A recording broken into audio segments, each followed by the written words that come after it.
Do'stlar, qaranglar. Qo'zichoqni onasi o'lib qolibdi. Bir kunlik qo'zichoq. Bunga bunasi bersa ichadimi aka? Ichsa kerak. Sut bersa ichadimi? Ichadi. Agar o'zim boqib olaman deydiganlar bo'lsa, sotiladimi bu aka? Sotilaveradi. Agar haqiqatda mutaxassislari bo'lsa, akalar, mana shu qo'zichoq sotiladi.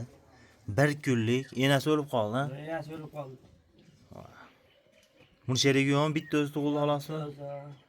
Telefon raqamini aytib ketasizmi? 88lik. 88 520 520 1617. 1617 raqamiga telefon qilasizlar. Bolasi o'lib qoldi degan. Enasi o'lib qoldi.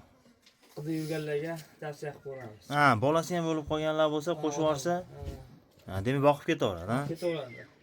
Agar o'zi bola boqayotgan qo'zilar bo'lsa ham boqib ketaveradimi? Ha. Endi bolasiga qo'shib? Ha.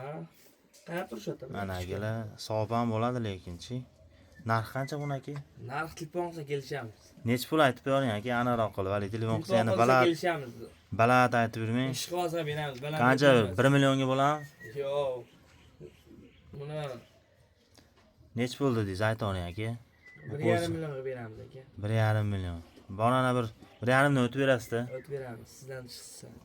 Mana akalar, arzon bozor obunachilar uchun 1,5 dan ham o'tib berilar ekan. Telefon qilinglar.